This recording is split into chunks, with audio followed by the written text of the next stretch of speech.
Donc, bonjour tout le monde. Merci d'être ici au Mercredi économique organisé par l'ACFO SDG, mais aussi avec une variété de partenaires et j'aurai le privilège de les présenter dans quelques secondes. L'ACFO SDG, c'est un organisme régional qui a modifié sa mission parce que de plus en plus, en plus de travailler au niveau du développement culturel et communautaire, travailler sur le côté social des choses, mais aussi le côté économique. Et cette organisation-là, elle a innové avec plusieurs partenaires au niveau régional pour créer des ressources en appui aux entrepreneurs francophones.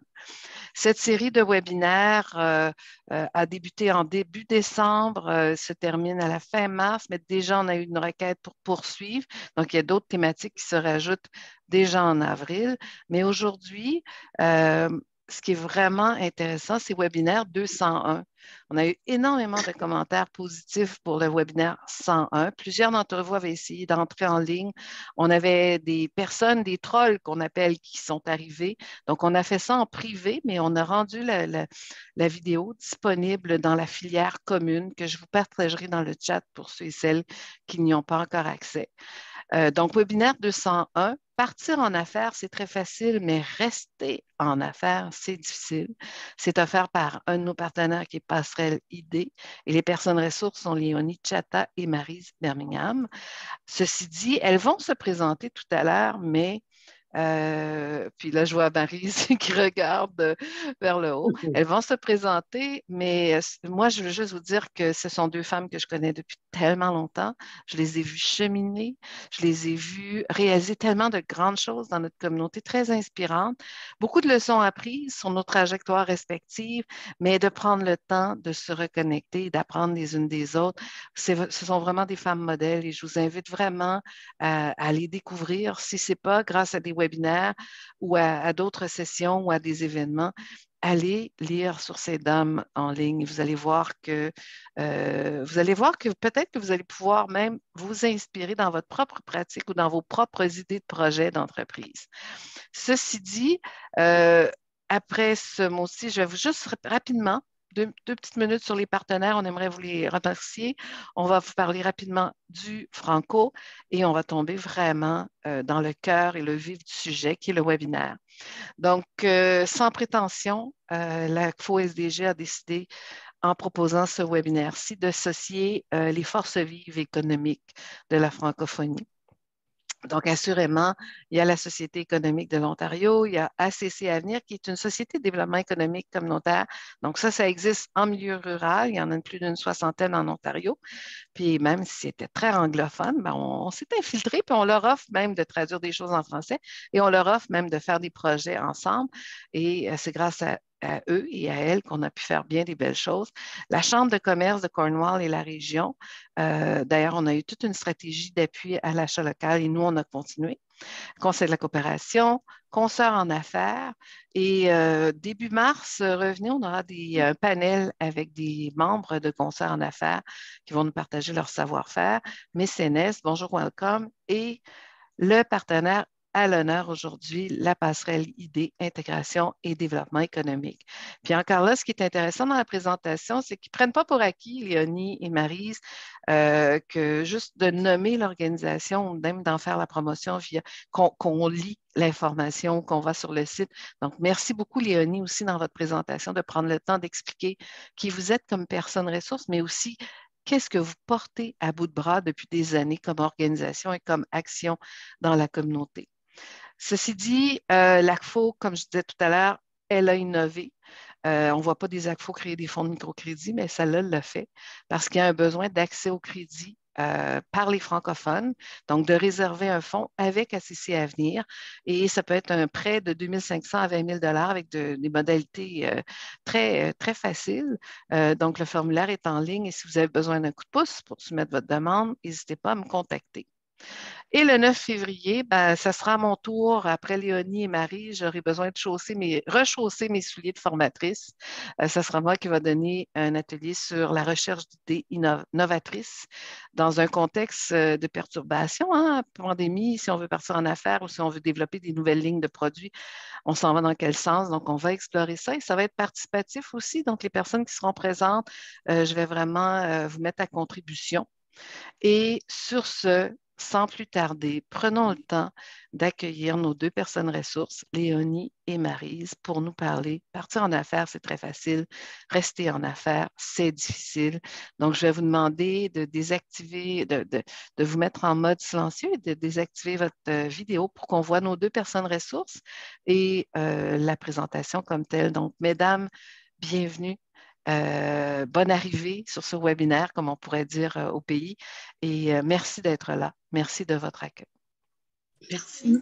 Merci beaucoup, Ethel. Quelle belle présentation. C'est toujours, en tout cas pour nous, Maryse et moi, un grand plaisir de participer et de co-animer cet atelier et puis de participer à ce beau projet de l'ACFO SDCG qui vraiment donne une occasion exceptionnelle de ressources aux participants, mais aussi l'idée d'avoir un fonds microcrédit qui accompagne ce projet est superbe, intéressant. Si tu peux aller à la prochaine page, voilà. Mais avant de commencer, j'aimerais nous souhaiter à tous un bon mois de l'histoire de Noir. Vous saviez que le mois de février, c'est un mois important pour nous ici au Canada. D'ailleurs, on ne devait pas fêter la reconnaissance des Noirs dans un seul mois, mais quand même, c'est de prendre un moment et de faire acte que nous vivons un moment. Ce mois est dédié aux contributions de Noirs. Et puis, je me dis qu'on peut voir que depuis la décennie, les Noirs contribuent à tous les aspects de notre grand pays qui est le Canada. Et nous allons continuer ensemble à travailler pour éradiquer les injustices, pour éradiquer le racisme, afin que nous vivons tous dans une société équitable et juste. Donc, vraiment, un plaisir encore d'être là. Et peut-être que je vais laisser Maryse d'abord dire un mot aussi avant qu'on continue. Bon, bonjour, mon nom c'est Maryse. Et je crois, pour faire le pouce sur ce que Léonie vient de dire, que cette contribution et cette mise en valeur de la contribution des Noirs à l'édification du Canada passe par l'entrepreneuriat social ou autre, parce que c'est le pouvoir en tant que francophone, les Noirs francophones surtout, le pouvoir passe par l'économie. Et si on peut avoir des communautés solides, soudées, entre nous, francophones, on pourra célébrer le mois de tous en février, de tous ceux qui contribuent sur le plan économique, social et autres à faire de ce pays un pays enviable par tout le monde. Merci beaucoup, Maryse. La prochaine diapo, s'il vous plaît. Donc, je vais vous parler un peu de la passerelle. Ça fait près de 26 ans que nous existons. J'ai commencé l'organisme, j'avais pratiquement 16 ans, avec un budget de 5 000 $. Je me rappellerai toujours du premier projet que nous avions eu. Donc, en 26 ans, on a pas mal réalisé des gros projets, des projets d'envergure à l'échelle locale, nationale et internationale. D'ailleurs, on a une succursale de la passerelle à Paris. Vous pouvez voir un peu en termes de résultats pour favoriser. Avant, on parlait ici, là, il y a intégration, mais on devait parler plutôt d'inclusion parce que l'inclusion, c'est le mot-clé. L'intégration, on s'intègre jusqu'à quand? L'inclusion, c'est vraiment dire qu'on nous accueille dans cette communauté. Nos clientèles, selon les évaluations de nos programmes, 80% de nos participants confirment que ça répond. 66%, 92% appartiennent aux communautés racialisées, noires et francophones, et 15% sont nés au Canada. Dans nos actions et nos missions, on est vraiment axé dans le développement économique et l'inclusion sociale de notre clientèle. Donc, je fais rapidement un sommaire de ça. Vous pourriez avoir l'occasion, quand Ethel va distribuer ou bien aller sur notre site pour avoir plus d'informations. Un de nos programmes reconnus qui a d'ailleurs eu des prix, c'est les compétences culturelles que nous offrons à travers la province et dont une de nos formatrices, maître formatrice, est Maryse Benningham, avec qui le programme a été développé il y a au moins 10 ans de cela. Prochaine diapo. Ici, je vous donne deux exemples des entrepreneurs que nous avions accompagnés et qui ont lancé leur entreprise. Au total, on a accompagné et soutenu près de 200 entrepreneurs francophones dans la région du Grand Toronto et à l'extérieur. Et on a eu aussi à offrir les fonds de démarrage pour nos entrepreneurs. On sait que comme immigrants, quand on arrive, c'est pas toujours évident de se lancer en affaires, d'avoir une idée et puis de pouvoir avoir un fonds de démarrage parce qu'on n'a pas souvent tous les réseaux, toute la crédibilité que les banques nous demandent. Donc, il fallait faire un argument de démontrer que ça aussi, c'est un programme. Les fonds de démarrage vont permettre aux entrepreneurs immigrants de vraiment se lancer en affaires. Prochaine diapo. Avant de commencer, le premier webinaire 101 était axé beaucoup sur, on a parlé beaucoup de l'amour comme une passion à l'entrepreneuriat. Et cette photo nous parle énormément parce que pour nous, l'amour, c'est quand on aime quelque chose, ça a un lien avec aussi l'entrepreneuriat. Moi, je sais que comme jeune femme noire qui a commencé dans les années 90 la passerelle, il fallait que j'ai cet amour et que j'ai encore cet amour aujourd'hui qui me porte de pouvoir continuer. Et donc, c'est très, très important de voir l'entrepreneuriat d'abord avec une lentille amour et d'être en amour avec votre idée de projet. Marie, je vais te laisser l'occasion de dire quelques mots ici avant qu'on entre dans le vif du sujet. Oui, bon, cette passion qu'on l'appelle amour ou vision, c'est le carburant nécessaire pour démarrer ou partir, même concevoir l'idée de créer une entreprise, de la faire prospérer, de faire en sorte que cette entreprise, pour moi en tout cas, ait un caractère social, c'est-à-dire une entreprise qui sera bénéfique pour tout le monde, une entreprise qui tient compte de l'environnement, une entreprise qui tient compte des différences et des particularités, mais aussi qui inclut les similitudes, parce que l'amour, je crois que c'est tous ces éléments-là qui fait en sorte que cet amour fonctionne. D'avoir aussi envie de faire grandir cet amour. Et l'image choisie, je ne sais pas si c'était prévu, aussi démontre, parce que moi, j'ai œuvré pendant toute ma carrière pratiquement, dans le milieu francophone pour essayer de voir comment on peut jeter des ponts entre les deux solitudes qui forment la francophonie en Ontario, c'est-à-dire les franco-ontariens de souche, et que je déteste ce mot souche parce qu'une souche de bois, c'est tellement laid, ça a des bibites, ça a toutes sortes de choses, mais pour les besoins de la cause, on va rester à de souche, et ceux qui viennent se greffer à cette francophonie et qui viennent d'ailleurs avec des accents différents, des cultures différentes, mais qui permettent en sorte qui s'unissent pour créer cette plateforme via l'entrepreneuriat et d'autres activités, conduite et propulsée par cette passion qu'on appelle amour. Moi, ce serait mon commentaire. Puis ça l'illustre bien parce que c'est un couple mix.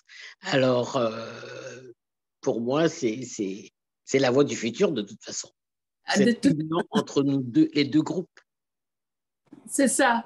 Et donc, avant peut-être de parler de pourquoi se lancer en affaires, j'aimerais vous présenter une vidéo d'un de nos programmes à la passerelle et je vais vous expliquer après ça pourquoi nous vous présentons cette vidéo. Kenza, je ne sais pas si tu peux lancer la vidéo. Ça prend que quelques minutes, s'il vous plaît. OK, elle arrive.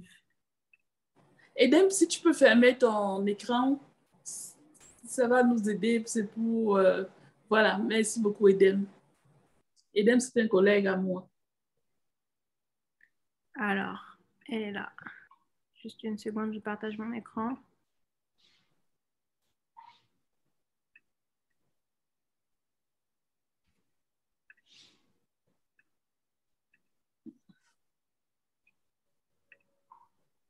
Oups, mince. Voilà.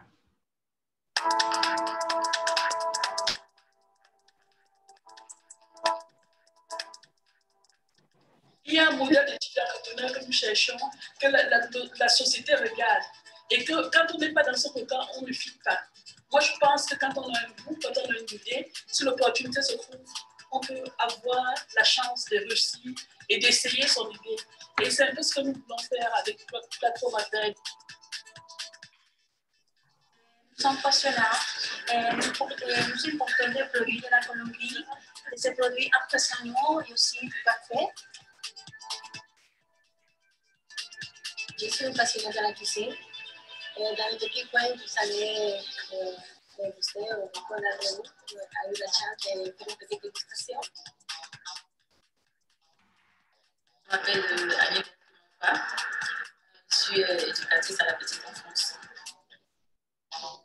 Moi, ça germine une idée d'entreprendre. Voilà. Ce que c'est Franco Market, c'est simplement une épicerie en ligne de produits français qui sont livrés à domicile partout au Canada. C'est quand même une aventure humaine assez excitante. Maintenant, je me trouve en train de faire le mèche. Qu'est-ce qui marche? Qu'est-ce qui te plaît? Qu'est-ce que tu dois faire? Et je pense que c'est là qu'il faut savoir comment savoir ce qui te plaît, comment shifter, quelle est la population que tu dois faire et vraiment faire le truc. Sa sécurité financière, c'est-à-dire quand on avait un travail fixe, un salaire fixe, et que maintenant on se lance dans une aventure, on ne sait pas vraiment où ça va mener, même si on croit vraiment à notre projet. Ceux qui veulent prendre le risque, c'est un grand risque. Et quand vous prenez ce risque, ça vaut vraiment de la peine. Il faut avoir le support social parce qu'à chaque fois que vous allez vouloir tomber, ne c'est que psychologiquement, vous avez besoin de ce support. Le courage, c'est la peur dans l'émotion. Et pour moi, c'est un passage que je porte tous les jours, tout le temps, quand je prends aussi des risques. Parce que finalement, se lancer en affaires, c'est aimer, c'est adorer le risque. Il faut rêver en affaires. Parce que dans la salle aujourd'hui, on a par exemple Cap Logistique, Aïcha qui est là, qui a lancé son entreprise, qui est avec la passerelle depuis, de cleaning. Et elle embauche déjà 3 ou 4 femmes, parfois 5, 6, qui l'aident dans son entreprise. Et la valeur de son entreprise, c'est le côté et le caractère social. Ce sont des femmes qui vivent des défis et qui n'ont pas les capacités de trouver un emploi. Donc, elles les offrent ces opportunités avec beaucoup de dignité. Mon nom, c'est Asiatou Diallo. J'ai une entreprise de nettoyage commercial et résidentiel pour tout le GTA. Moi, si je peux donner un conseil, si quelqu'un a une idée et qu'il a approfondi un peu l'idée, il a fait l'étude du marché, il pourra se lancer tout ça.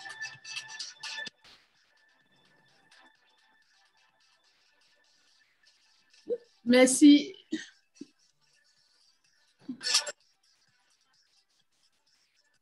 Voilà, on va arrêter.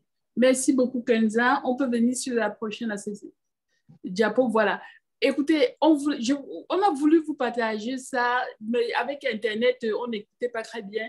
Mais je pense qu'une chose de commun, comme tous ces entrepreneurs, c'est l'envie d'essayer quelque chose de nouveau, cet amour de prendre le risque, et cet amour de voir leur projet d'entreprise germer.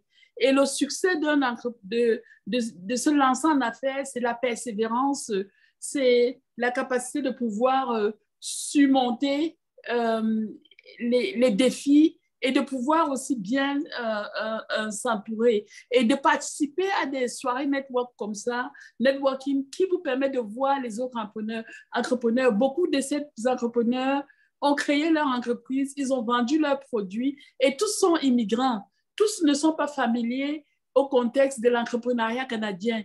Ils ont suivi des formations et finalement, ils ont vu la création de leur entreprise. Donc, c'est vraiment important de pouvoir se lancer en affaires et de pouvoir persévérer dans l'idée dans l'idée de son entreprise.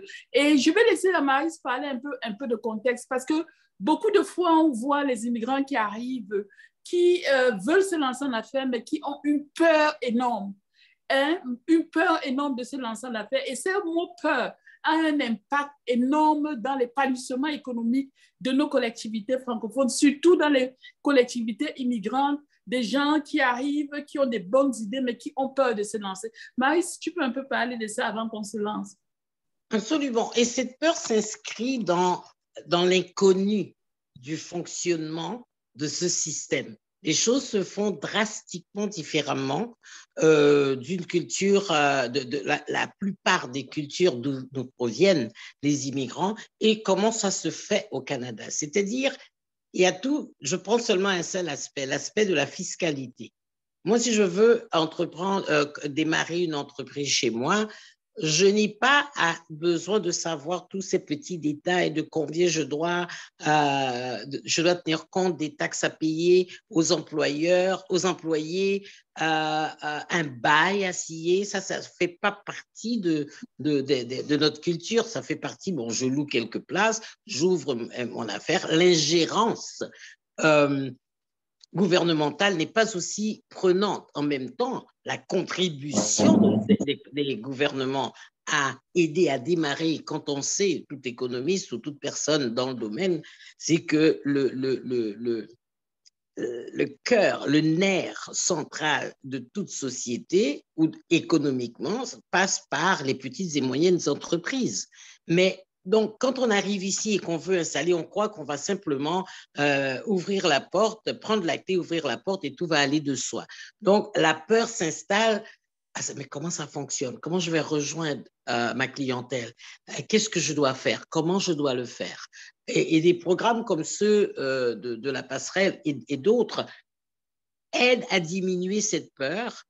Et la peur de l'échec est très, très forte dans nos cultures. On a peur de l'échec parce que on risque d'être la risée de tout le monde. On va s'endetter sans savoir comment on va payer les dettes. Qu'est-ce qu'on fait? Et puis, on ne comprend même pas qu'on puisse avoir des subventions, qu'on puisse aller chercher certains moyens financiers, certaines ressources financières pour démarrer notre affaire. Donc ça nous bloque, ça nous gèle et ça nous maintient dans j'ai une brillante idée, une idée peut-être qui va révolutionner nos communautés ou qui va répondre à un besoin tellement fort de cette communauté-là, mais on a peur de prendre le risque de le démarrer parce qu'on ne connaît pas encore assez bien les us et coutumes de la nouvelle communauté dans laquelle on veut s'insérer.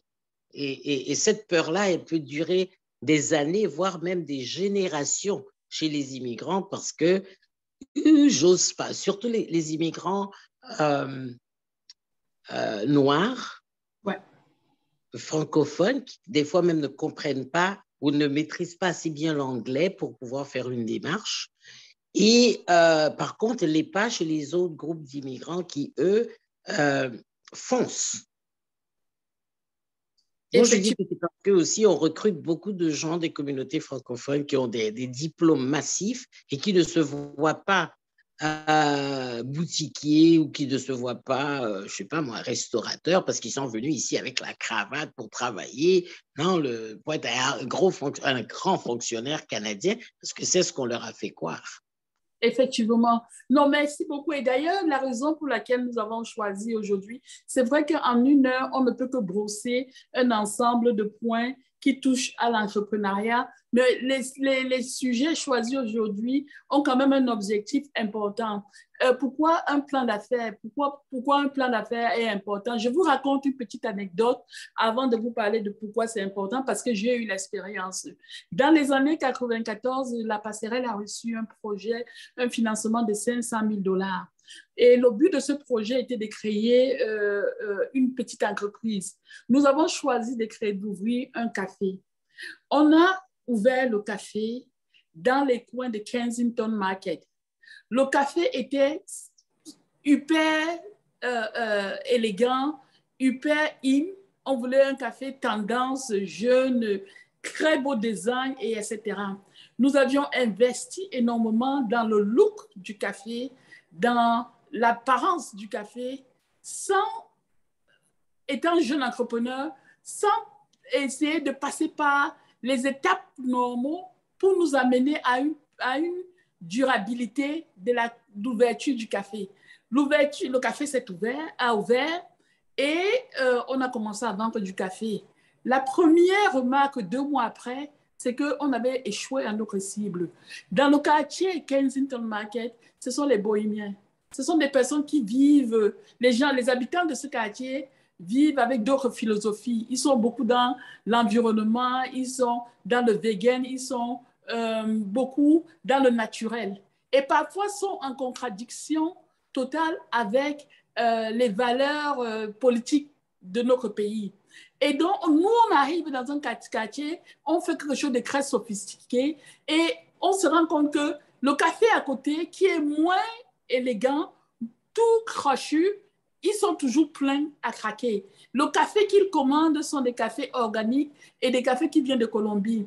L'expérience qu'on a eue, déjà, Maryse, tu l'as touché tout à l'heure, c'est que après 2 ans, on ne faisait pas de rentabilité et on ne faisait que dépenser. Il fallait embaucher des personnes pour travailler et on avait honte de fermer le café parce qu'on se disait qu'est-ce que la communauté va dire, comment les gens vont et nous, on essayait de payer un loyer chaque mois alors qu'à la fin du mois, on n'avait pas de bénéfices par rapport à nos ventes. Ce qui nous a manqué, ce sont ces étapes-ci. On avait la très bonne description de notre projet. On avait l'idée, l'originalité de l'idée. C'est pour ça qu'on a eu le financement de 500 000. On a failli au niveau de l'analyse du marché. On n'a pas étudié le marché. On n'a pas étudié le quartier dans lequel on allait installer le café. On n'a pas vu quelle pouvait être la potentialité de et les défis à notre concurrence. On avait une bonne structure de ressources humaines parce que on embauchait, on avait une équipe. Les données financières, on avait les coûts de vente, mais on n'a pas fait une analyse concrète par rapport à l'achat. Et tel tu parlais tout à l'heure, de pouvoir faire des bons achats par rapport au coût de vente et au coût de bénéfices majoré à toutes les dépenses mensuelles. Donc, le plan d'affaires est extrêmement important. Et ça, c'est un exemple palpable. On a failli au niveau du marché. Si on avait su, on avait fait une analyse du marché dès le départ, c'est sûr qu'on aurait ajusté notre idée de projet de café et on aurait mieux été en concurrence avec le café d'à côté et on aurait mieux desservi la communauté où on est allé s'installer. Donc, ce sont des exemples importants qui démontrent pourquoi un entrepreneur doit respecter ces étapes critiques pour planifier bien vos projets d'entreprise. Souvent, on croit que ça va se passer comme ça parce que, bon, on a une idée, on se lance en affaires. Non, il y a toute une approche, il y a toute une structure, il y a toute une déontologie qu'il faut suivre pour pouvoir mener à bien vos projets. Maryse, je ne sais pas si tu as quelque chose à commenter. Il faut aussi se familiariser avec les ressources qui aident, qui sont sur place et qui aident à bâtir ce plan d'affaires. Pratiquement toutes les villes au Canada, selon leur taille, ont au moins une BDE, la Banque de développement économique, qui justement aide les entrepreneurs, les petites et moyennes entreprises à compléter ces démarches, à compléter ces étapes, à bâtir à faire une étude du marché, une étude de faisabilité. Par exemple, si ça avait été le cas pour ton café, on t'aurait dit que ce type de café que tu veux mettre en place ne correspond pas à l'environnement dans lequel tu vas le mettre. Donc peut-être, moi je suis dans la restauration, et quand j'ai voulu ouvrir un petit tap-tap, là, comme on dit chez nous, on m'a dit, écoute, si tu le fais à vanille, c'est sursaturé de petites casse-croûtes haïtiennes, et l'idée que tu as ne répondra pas aux besoins. Ils sont habitués à payer à tel prix. Toi, tu veux offrir quelque chose et ça va être comme ça. Mais par contre, l'Ouest, qui commence à se développer, n'a rien du tout. Alors, mieux vaudrait penser à l'installer du côté ouest de la ville pour pouvoir non seulement faire la promotion de la cuisine antillaise et africaine, et ensuite, bon, pour des raisons autres, je n'ai pas ouvert, j'ai converti l'idée de café en plutôt comme un traiteur, un service de traiteur. Mais c'est eux qui m'ont aidé à développer ce plan. Moi, je le savais parce que je suis déjà sur place, mais pour ceux qui viennent d'arriver et qui pensent que leur idée brillante, là, ça va être la plus grande idée, c'est un 100 watts, et qui se rendent compte que peut-être c'est même pas un 10 watts parce qu'ils n'ont pas fait les autres étapes pour arriver à le faire. Et rien n'est plus dur pour un immigrant que d'essuyer. Déjà, ils arrivent, ils essuient des échecs au niveau de se trouver un emploi. Nos communautés sont très critiques. Ouvrir un magasin, investir les petites économies qu'on avait, ou un restaurant, ou n'importe quoi, et devoir fermer quelques jours après, on devient vraiment, c'est une moquerie. Et les chances de se reprendre plus tard, on va dire, ah non, ça, c'est pas le gars qui avait ouvert là sur la rue Rideau. Ah, c'est un nul. Ne va même pas chez lui. Donc, la compétition est forte. Les critiques fusent de partout. Et aussi, personnellement, des fois, on investit tout ce que la famille a apporté d'économie. Et on met en péril la santé financière de toute cette famille. Et nos familles ne sont pas petites. On parle de minimum 5 enfants. Donc, tu mets 5 enfants en déroute et un conjoint ou une conjointe, ce sont des grands risques et c'est ce qui vient alimenter encore la peur. Et je reviens à l'idée que l'information, c'est le pouvoir. Donc, si on n'a pas l'information et la bonne information, on devient un petit peu paralysé face à quelque chose qui, pour tout le monde, partir une entreprise, c'est quelque chose d'extrêmement stressant, d'extrêmement... Moi, je réfère beaucoup de gens aux ressources qui sont disponibles chez Intel, va suivre et puis tu verras les étapes à faire. Ça te donne de meilleures chances de réussir. Et surtout, c'est une des choses pour laquelle la passerelle a eu un succès avec les entrepreneurs qu'on a accompagnés, c'est qu'on a mis en évidence dans le modèle de formation les expériences que nous avions nous-mêmes vécues. Parce qu'on a créé, on a échoué et on a appris. Et souvent, peut-être c'est une petite anecdote, c'est que même dans le plan d'affaires, il faut penser à la famille. Si vous êtes en famille, vous avez des enfants, et etc. Je vois beaucoup de couples qui se séparent parce que soit le mari dit « je me lance en affaires », il est concentré dessus matin, midi, soir, et il ne veut pas prendre un petit job à côté, ou il n'est que là-dessus, et donc les revenus de la maison diminuent. Le plan d'affaires doit vraiment contenir toute une panoplie de modules qui correspond à votre réalité et à votre contexte. Et il y a tellement de ressources. On a la chance d'être dans un pays, comme Marie disait, avec tellement de ressources. Mais d'abord, le plan d'affaires, ce n'est pas une théorie. Se lancer en affaires n'est pas une théorie mathématique. C'est une idée qu'on veut voir germer et qu'on veut mettre en pratique. J'ai une idée et j'enfante un bébé et j'accouche ce bébé. C'est une réalité. Et donc, il faut prendre un plan d'affaires et le mettre dans votre contexte réel, en respectant les étapes, mais en regardant aussi le côté théorique, le côté faisabilité et aussi le contexte social dans lequel vous êtes pour pouvoir mieux jumeler le tout ensemble. Socio-économique, je dirais, par exemple, l'un des champs d'entrepreneuriat dans lequel on se lance, nous, immigrants, très souvent, c'est par exemple des magasins de produits exotiques, sans avoir le volet d'inclure aussi les produits du terroir pour familiariser les autres, par exemple, à différentes cuisines. De deux, c'est la restauration. Or, dans le contexte de la pandémie actuelle, avec les risques de fermeture, enfin, c'est le domaine qui a reçu le plus de claques avec cette pandémie. Il faut penser à quelque chose, surtout si on va investir et entraîner toute la famille pour minimiser les risques d'échec. Il faut aussi chercher là où le besoin est. là où les réponses seront plus adéquates. Par exemple, je prends un simple exemple. Avec les changements des normes au niveau de l'immigration, on ne peut plus faire venir nos parents pour nous aider à la garde des enfants. La plupart des immigrants qui travaillent dans le domaine de la santé ont des cartes de nuit, mais n'ont pas les ressources. Si les 2 parents travaillent la nuit dans une maison de soins de longue durée, qui garde les enfants? Alors, quelqu'un pourrait penser à partir en affaires en offrant des services de garde la nuit et les fins de semaine. Là, vous répondez à un besoin pointu d'une communauté. Les parents peuvent déposer l'enfant. C'est un argent que vous faites en dormant. L'enfant dort, le matin, vous n'avez qu'à le mettre dans le bus scolaire qui va l'emmener là où il va, et puis le reste, les parents en prennent soin.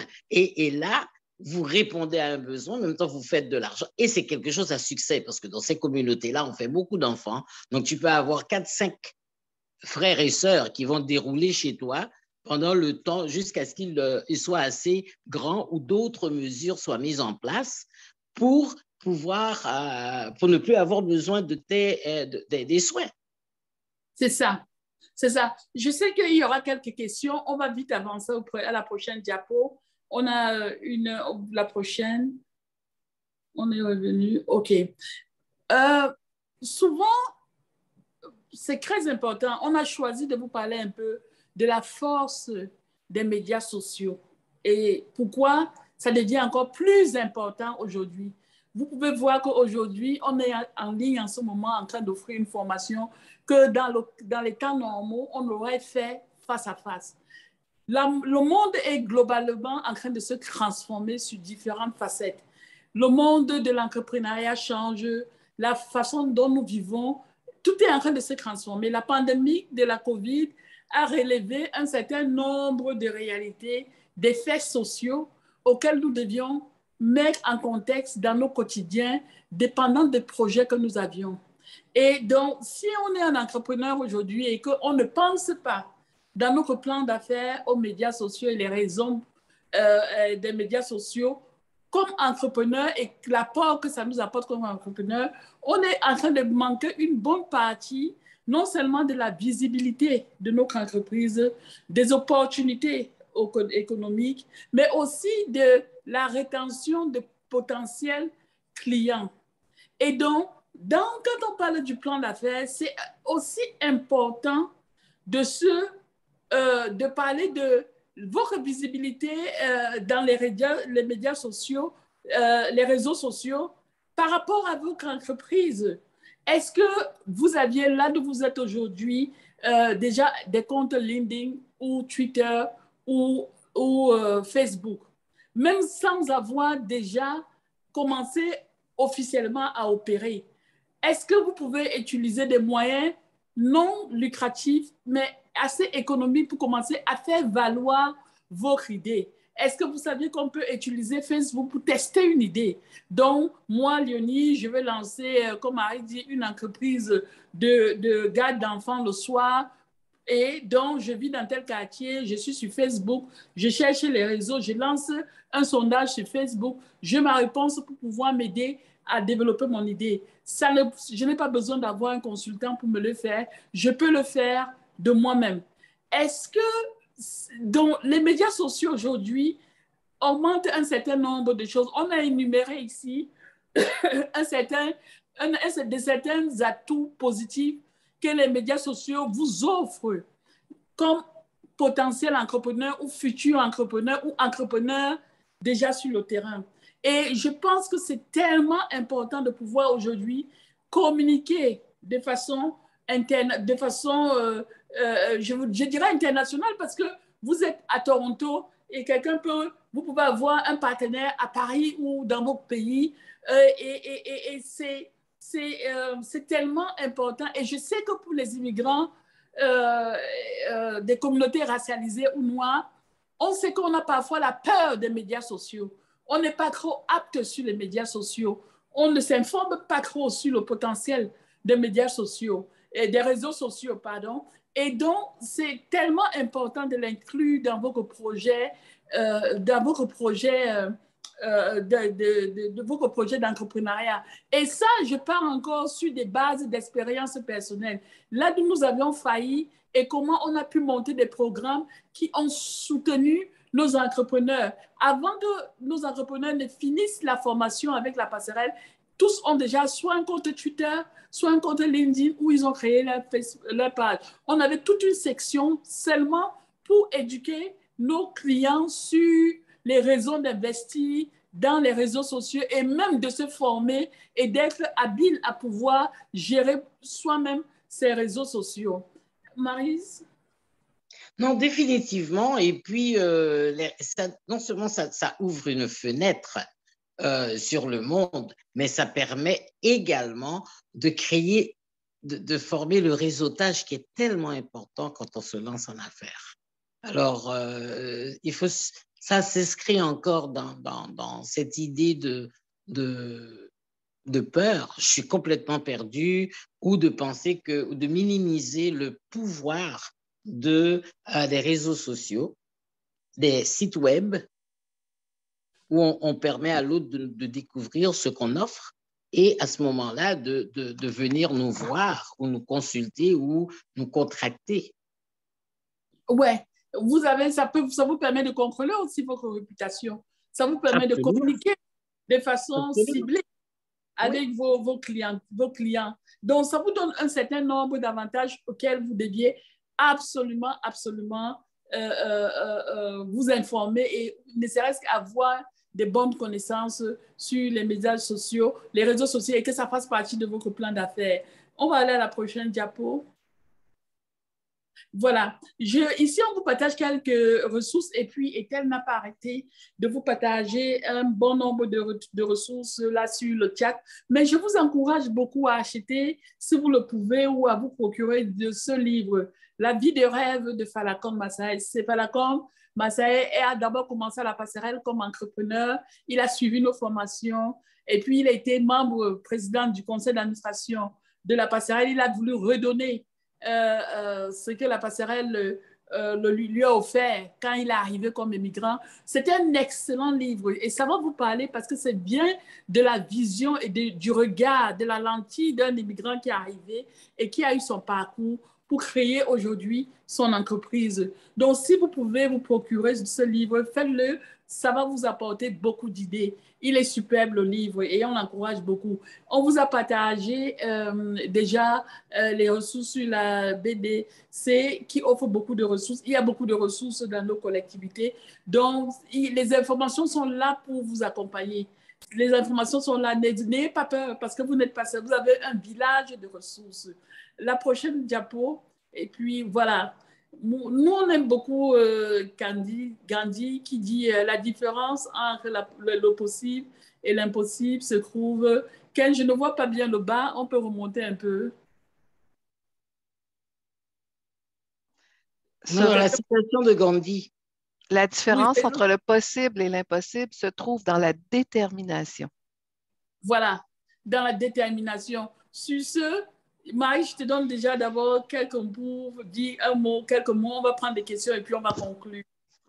Bon, moi, je trouve aussi l'une des ressources, pour revenir aux ressources, c'est de se connaître entre nous francophones et de pouvoir à ce moment-là présenter un front commun économique ou d'affaires très fort et de ne pas rester. Le problème dans l'entrepreneuriat, dans le milieu francophone actuellement, c'est une forme de ghettoisation. C'est-à-dire que les entreprises ethniques restent là et les autres ne connaissent pas, ils ne connaissent pas non plus les autres. Et je crois que justement, la force de développement économique de ces communautés, et puis je dirais à travers le Canada, c'est dans ce jumelage ou dans cette forme d'association. Puis à ce titre-là, j'enlève mon chapeau à l'ACFO et à Ethel pour l'initiative d'offrir les mercredis économiques. Et c'est un processus, à mon avis, qui doit s'étendre. Et pour revenir aux médias sociaux, aux réseaux sociaux, justement, ça permettrait de faire cette espèce de jumelage ou cette jonction, ou je sais pas moi, quel autre terme, entre les deux francophonies pour en faire qu'une. Voilà. Et peut-être pour ajouter aussi à ça, Marie, c'est aussi bien dit, c'est tellement joli ce que tu viens de dire. Une des choses qui nous touche et qui affecte nos communautés, c'est l'esprit de compétition. On a peur de la compétition. Et en 2018, j'étais à une conférence où on était une panoplie d'organismes et on parlait justement de la compétition. Ce client m'appartient et donc, vous ne deviez pas avoir peur de la compétition. Bien au contraire, pour nous à la passerelle, la compétition a toujours été un atout à la créativité. Grâce à la compétition, on a pu créer des programmes assez exceptionnels pour offrir à nos clientes telles. Donc, sachez que la compétition ne devait pas vous faire avoir peur. Sachez que quand vous aviez une bonne idée, allez chercher les bons partenaires, entourez-vous des personnes qui peuvent vous accompagner dans votre idée. Le consortium de collaboration est toujours un atout beaucoup plus gagnant que de rester dans le virus de la compétition qui vous retient énormément. Parce que si vous aviez une idée et que vous aviez de l'esprit, vous aviez l'esprit pour créer. Et il ne faut jamais avoir peur d'innover, de créer et avoir peur de cette compétition. Merci. Et la compétition oblige à améliorer le produit. Oui.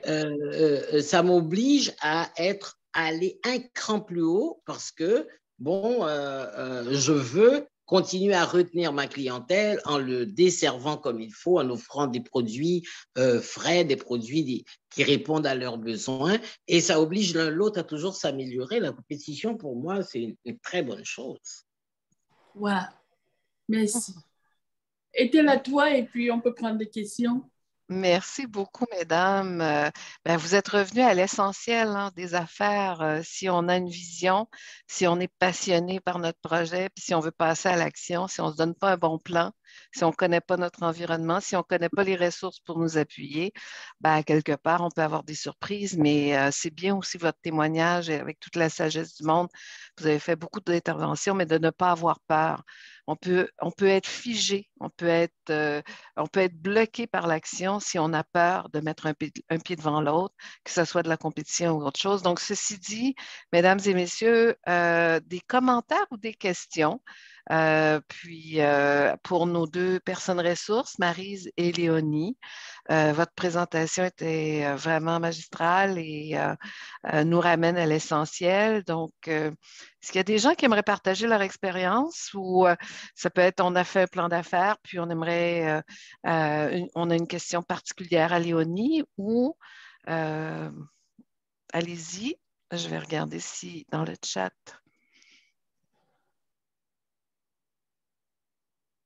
Merci de nous avoir partagé vos expériences et vos apprentissages. Vous êtes toutes les deux très inspirantes, qu'Elisabeth, elle a écrit. Merci beaucoup, Elisabeth. Merci. Est-ce qu'il y aurait une autre question? Mais moi, j'en ai une. Si vous aviez un conseil, on a parlé de compétition, on a parlé de médias sociaux, on a parlé de plan d'affaires. Donc, ces éléments-là, vous les avez bien tablés. Si vous aviez un conseil à une personne qui commence à rêver d'entreprendre, ça peut être entreprendre sa vie ou entreprendre des affaires, qu'est-ce qui va faire en sorte que cette personne-là, au lieu d'être assise et de garder son rêve pour elle, qu'elle va trouver la force de se lever et de passer à l'action? Si vous aviez un conseil inspirant pour dire aux gens, parce que la pandémie, elle a semé tout le monde, hein? Puis on peut avoir peur de la compétition, mais la pandémie nous a créé un contexte environnemental où est-ce qu'il y a de quoi craindre. On ne sait pas si on ouvre un nouveau service demain matin, s'il y aura preneur. Donc, il se passe des choses autour de nous. Donc, si vous aviez un conseil, mesdames, pour malgré la pandémie, malgré toutes les heures et défis qu'on peut avoir autour de nous, si on veut réellement porter notre rêve d'entreprendre, qu'est-ce que vous aimeriez nous dire? Maryse, tu commences si je te suis. Bon, moi, je dirais, d'une part, de ne pas laisser mourir le rêve. Un rêve ne meurt pas, sauf le rêveur. Un. De deux, de profiter du temps. Pendant la pandémie, c'est une période d'étude, c'est une période d'introspection, c'est une période d'information. Et de 3, comme disait Kennedy, il n'y a rien à craindre que la crainte elle-même. De commencer à apprendre à ne plus avoir peur pour pouvoir mettre ce rêve à fruition. Parce qu'on ne se réveille pas, puis on rêve tous les jours de différentes bêtises s'il le faut, mais le rêve qui nous domine et le rêve de, comment dirais-je, qui nous taraude là pendant, parce que c'est tellement fort, il faut que ça voie le jour. Bon, ben, ce rêve-là, il est réalisable, mais il faut être assez sage pour savoir dans quel contexte, quand et comment ça s'ajuste et ça s'adapte à la réalité dans laquelle, de cette pandémie que l'on vit. Mais ça ne veut pas dire que malgré la pandémie, si je veux ouvrir un grand et beau restaurant, ce ne sera peut-être pas en 2023, mais éventuellement, cette pandémie on va devoir vivre avec et les gens retourneront dans les restaurants pour manger et faire prévision d'avoir, par exemple, un take-out quand on est fermé. Ou de le transformer en cours de cuisine. Je ne sais pas moi. On se réinvente avec un rêve. C'est vrai. Je pense que j'aimerais partager une anecdote ici. Moi, par exemple, je suis arrivée ici à 16 ans. Je me suis retrouvée dans les rues de Toronto, même à nettoyer les voitures parce qu'à un certain moment, comme tout immigrant, j'étais sans papier. Malgré le fait que je ne voyais pas le bout du tunnel, mais je savais dans ma tête que j'allais réussir et qu'il y avait une porte qui était ouverte pour moi quelque part. Moi, je m'utilisais le mot de l'aventure et d'oser. Et même parfois d'être un peu audacieux dans ce que nous voulons faire.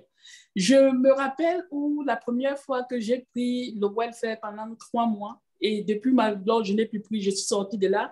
Ma première rencontre avec la travailleuse sociale était une très mauvaise rencontre. Déjà, quand on te traite du n'importe quoi et comment, et on croit que tu es là seulement pour profiter du système.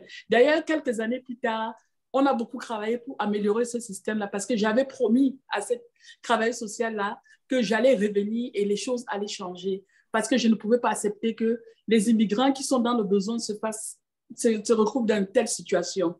La deuxième étape a été quand j'ai voulu créer mon magazine. Tout le monde autour de moi me disait c'est impossible, tu ne pourras pas le faire. Et tout ce que j'entendais, c'était que non, il te faut de l'argent, il te faut ceci, il te faut cela. Mais oui, j'ai créé un magazine qui s'appelait le magazine Taloa, qui a survécu pendant 3 ans, mais je l'ai fait. Je l'ai fait. Ensuite, j'ai participé, j'étais récipiendaire d'une bourse exclusive par un millionnaire de Vancouver. La sélection était 20 candidats. Et pendant la session de l'immersion de nos séminaires, un jour, on lui a posé la question à ce millionnaire, vous saviez que les gens riches ne n'investissent pas s'ils ne voient pas une rentabilité. On lui a dit que à la fin de ce processus, si on ne vous offre pas ou on ne sort pas, si vous n'avez pas le résultat de votre investissement, qu'est-ce qui va se passer? Il a dit, j'aurais essayé. J'aurais essayé. Ça a été un moment important pour moi. Tout simplement pour dire que essayer. Il n'y a pas de mal à essayer. Il n'y a pas de mal à oser. Et il n'y a même pas de mal à être un peu audacieux dans votre idée. Mais restez toujours humble dans cette audacité.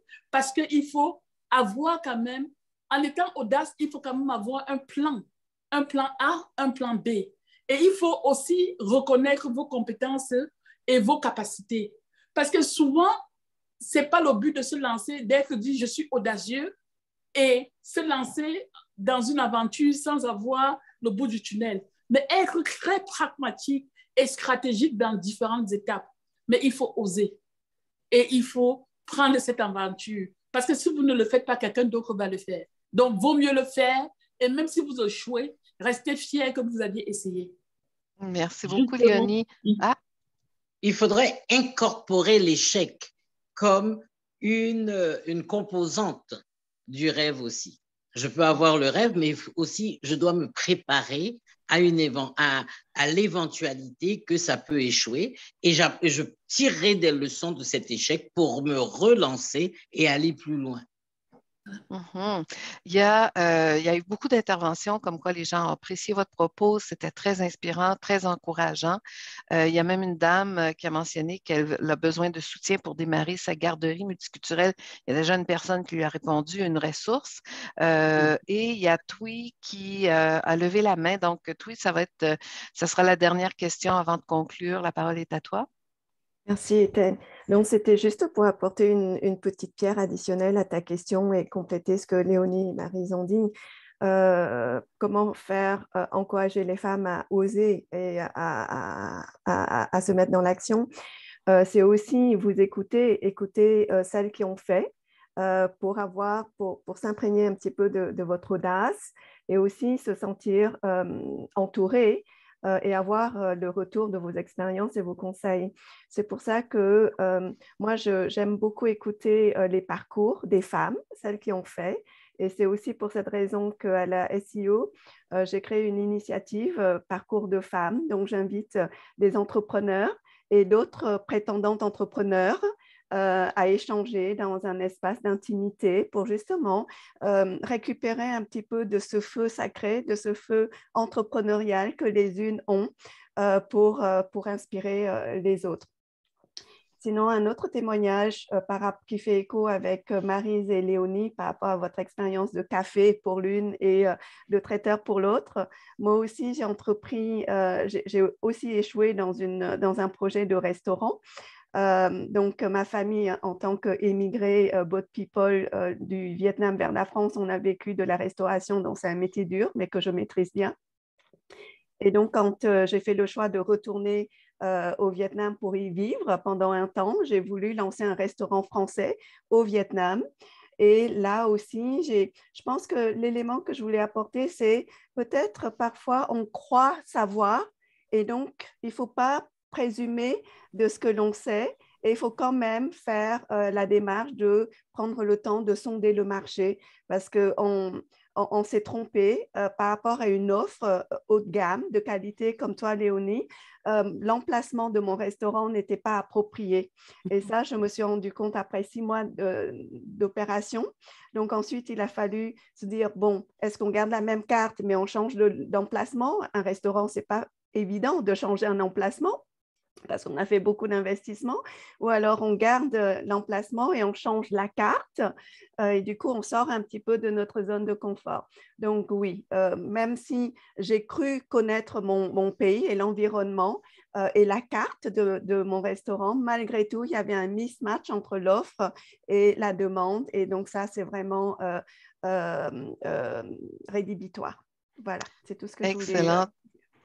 Merci, Thuy, pour ce témoignage qui fait écho à ce que Maryse et Léonie nous ont raconté par leur propre expérience.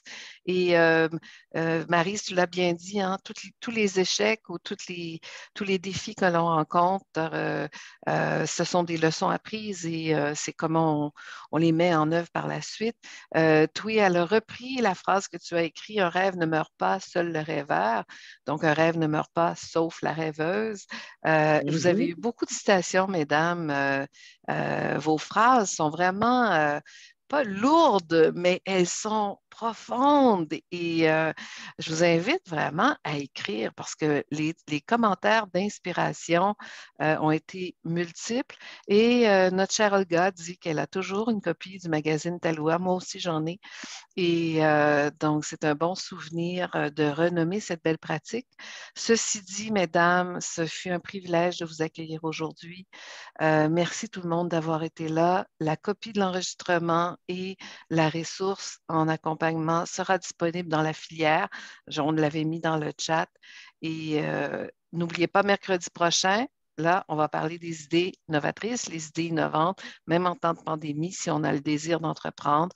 Et ça sera à mon tour d'être personne ressource pour la prochaine session. Sur ce, merci Maryse, merci Léonie, merci Kenza dans l'ombre pour la vidéo. Et on se reprend. À la prochaine, mesdames. À la prochaine. Merci. Merci, mesdames. Merci. Au revoir.